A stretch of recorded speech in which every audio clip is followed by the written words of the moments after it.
అందరికీ నమస్కారం. Welcome to my channel Vijayalakshmi tutorial. నా పేరు విజయలక్ష్మి అండి.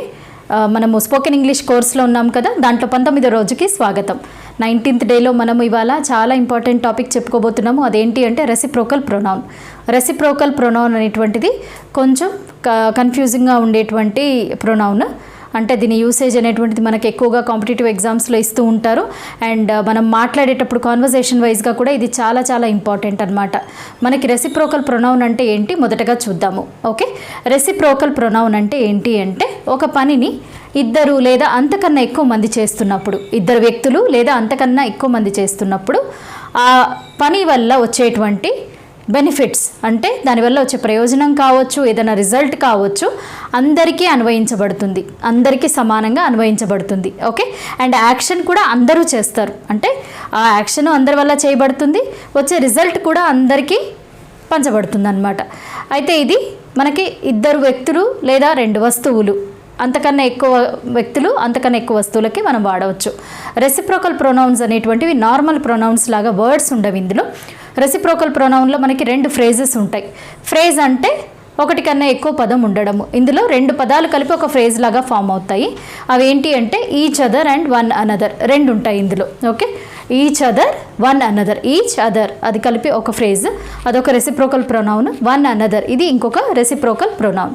ఓకే, అయితే ఈచ్ అదర్ అనేటువంటిది ఎప్పుడు వాడాలి, వన్ అనదర్ అనేటువంటిది ఎప్పుడు వాడాలి, వీటిల్లో ఇంకా పొసెసివ్ ఫామ్ కూడా ఉంది, దాన్ని ఎప్పుడు వాడాలనేటువంటిది మనం చూద్దాము. అయితే దానికన్నా ముందుగా ఇవి ఎందుకు వాడాలి అంటే, ముఖ్యంగా ఇవి ఎందుకు వాడాలి అంటే, మనం ఒక సెంటెన్స్లో ఒక్కొక్క మనిషి ఆ పని చేస్తున్నప్పుడు ఆ వర్బ్ రిపీట్ అవ్వకుండా, అంటే ఆ యాక్షన్ అనేది రిపీట్ అవ్వకుండా, రిపీట్ చేయకుండా ఆ పదాన్ని ఈ రెసిప్రోకల్ ప్రొనౌన్స్ మనకి చాలా యూజ్ అవుతాయి అన్నమాట. అయితే ముందుగా మనము ఈచ్ అదర్ అనేటువంటి రెసిప్రోకల్ ప్రొనౌన్ యూసేజ్ గురించి చూద్దాము. ముందుగా ఈచ్ అదర్ అనేటువంటి రెసిప్రోకల్ ప్రొనౌన్ ఇది చూడండి. దీన్ని ఈచ్ అదర్ అనేటువంటిది మనం ఇద్దరు వ్యక్తులు లేదా రెండు వస్తువులు ఉన్నప్పుడు మాత్రమే వాడాలి. ఓకే, సో ఈ ఈచ్ అదర్ అనేటువంటిది మనము వాడటానికి ఒక ఎగ్జాంపుల్ ఇచ్చి నేను మీకు వివరణ ఇస్తాను. ఇక్కడ చూడండి, రవి రాజు అనే వ్యక్తులు ఇద్దరు ఉన్నారు.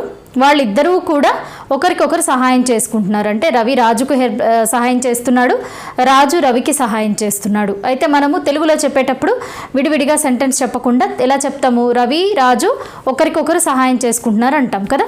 ఇంగ్లీష్లో చెప్పాలి అనుకోండి, అంటే స్టార్టర్స్ ఎవరన్నా, అంటే బిగినర్స్ ఉన్నారు, ముందుగా నేర్చుకుంటున్నారు, ఇప్పుడే నేర్చుకుంటున్న వాళ్ళు ఎలా చెప్పాలి అనేది వాళ్ళకి ఆ వర్డ్ యూసేజ్ తెలియదు కదా. అప్పుడు వాళ్ళు ఏమంటారు, Ravi is helping Raju, Raju is helping Ravi కదా. అంటే అలా అన్నా కూడా మీనింగ్ వస్తుంది. కాకపోతే ఏమవుతుంది, ఇక్కడ వర్బ్ రిపీట్ అయింది, తర్వాత ఆ నౌన్స్ అనేవి కూడా రిపీటేషన్ అనేది ఉంది కదా.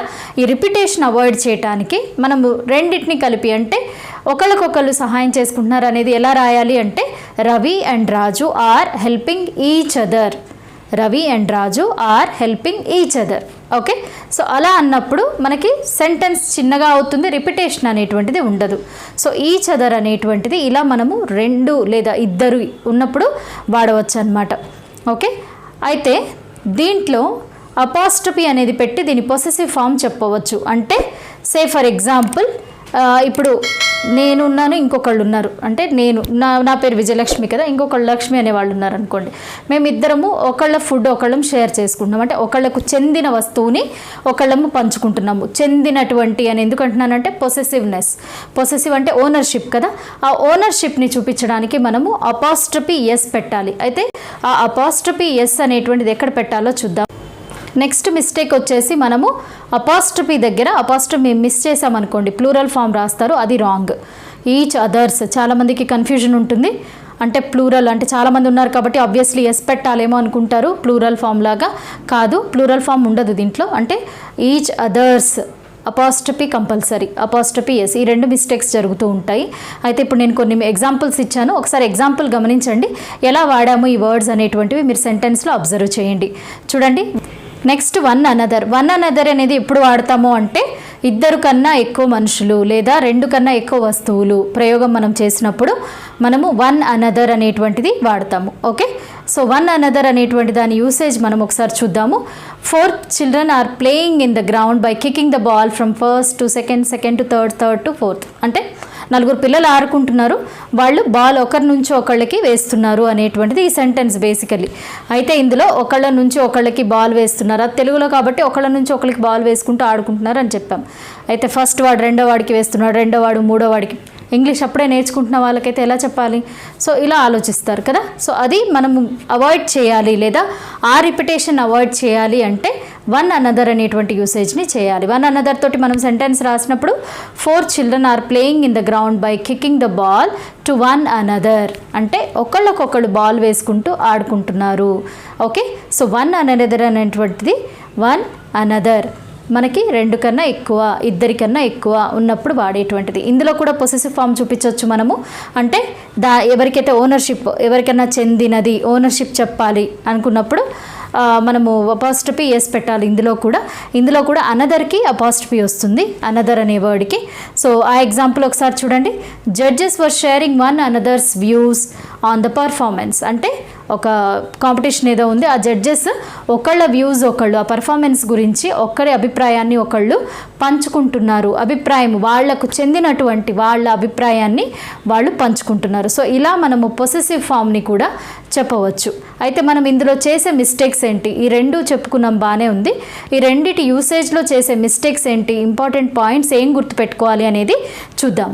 ఇందులో మెయిన్గా ముఖ్యమైన పాయింట్ ఏంటి అంటే ఈ రెసిప్రోకల్ ప్రొనౌన్స్ అనేటువంటిది I, you, he, she, it ఈ సింగులర్ ప్రొనౌన్స్కి వాడకూడదు. ఓకే, యు అనేటువంటిది మనకు తెలుసు సింగులర్ ఇంకా ప్లూరల్ కదా. సో వీటికి మన అంటే యూ తోటి కొన్ని సందర్భాల్లో వస్తుంది, కానీ మిగిలిన వాటితోటి మనము ఈచ్ అదర్ కానీ వన్ అనదర్ అనేటువంటిది వాడము. ఎందుకు అంటే మనం ఆల్రెడీ డెఫినేషన్ చెప్పుకున్నాము, 2 వస్తువులు లేదా 2 వ్యక్తులు అంతకన్నా ఎక్కువ ఉన్నప్పుడు మాత్రమే వీటి యూసేజ్ ఉంటుంది. సో ఇది చాలా ఇంపార్టెంట్, గుర్తుపెట్టుకోవాలి. నెక్స్ట్ సెకండ్ యూసేజ్ వచ్చేసి చూడండి, రెసిప్రోకల్ ప్రొనౌన్ అది అంటే ఎప్పుడూ కూడా ఆబ్జెక్ట్ లాగా వ్యవహరిస్తుంది. దేని ఆబ్జెక్ట్? వర్బ్ యొక్క ఆబ్జెక్ట్ అంటే పని యొక్క ఆబ్జెక్ట్ లాగా వ్యవహరిస్తుంది. And it refer backs to the person who is doing the action అంటే ఆ సెంటెన్స్లో ఎవరైతే పని చేస్తున్నారో అది 2 కావచ్చు, అంతకన్నా ఎక్కువ కావచ్చు, ఆ సబ్జెక్ట్కి రెఫర్ బ్యాక్ అవుతుంది. ఓకే, సో ఇది ఆబ్జెక్ట్స్ లాగా పనిచేసేటువంటివి అనమాట, అంటే సబ్జెక్ట్ని రెఫర్ చేసేటువంటి వర్డ్స్ ఇవి. ఓకే, సో అవి రెసిప్రోకల్ ప్రొనౌన్స్. నెక్స్ట్ చూడండి, మనం చేసే మిస్టేక్ ఏంటి అంటే మనము ఇప్పుడు సే ఫర్ ఎగ్జాంపుల్ ఈ రాసేటప్పుడు పొరపాటున ఈచ్ అదర్ అనేటువంటి దాన్ని కలిపి రాసేస్తూ ఉంటారు, అది చాలా రాంగ్. ఓకే, రైటింగ్ స్కిల్స్ అంటే రిటర్న్ కమ్యూనికేషన్ ఎవరైనా చేసే వాళ్ళకి ఈచ్ అదర్ అనేది కలిపి రాయకూడదు, విడివిడిగా రాసుకోవాల్సింది. అలాగే వన్ అనదర్ కూడా కలిపి ఒకవేళ రాస్తే అది రాంగ్ అవుతుంది. సో విడివిడిగానే రాయాలి. 2 వర్డ్స్ విడివిడిగా ఉన్నటువంటి వర్డ్స్, అవి కాంపౌండ్ వర్డ్స్ కాదు, కలపకూడదు వాటిని, అంటే కలిపేసి రాయకూడదు. Wife and husband care for each other అంటే వైఫ్ అండ్ హస్బెండ్ ఒకరికొకళ్ళు కేర్ చేసుకుంటారు, అంటే ఒకరి గురించి ఒకళ్ళు పట్టించుకుంటారు, లేదా ఆ కేరింగ్ అనేటువంటిది ఉంటుంది అని అనమాట. Next Kriti and Ketan complaint on each other, Kriti ఇంకా కేతన్ ఒకళ్ళ మీద ఒకళ్ళు కంప్లైంట్ చేసుకున్నారు.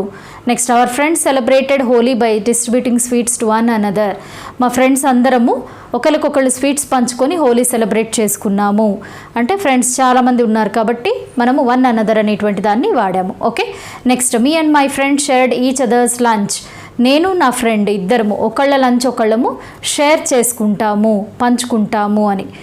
Ministers were talking to one another in the meeting, ఒక మీటింగ్లో చాలామంది మినిస్టర్స్ ఉన్నారు, ఒకళ్ళకొకళ్ళు మాట్లాడుకుంటున్నారు, అంటే ఒకళ్ళు ఇంకొకళ్ళు అంటే వన్ అనదర్, ఈ టాకింగ్ టు ఈచ్ అదర్ ఎందుకు వాడలేదంటే చాలామంది ఉన్నారు కాబట్టి మినిస్టర్స్ అంటున్నాం. We are not referring it as two but many, so we are using one another.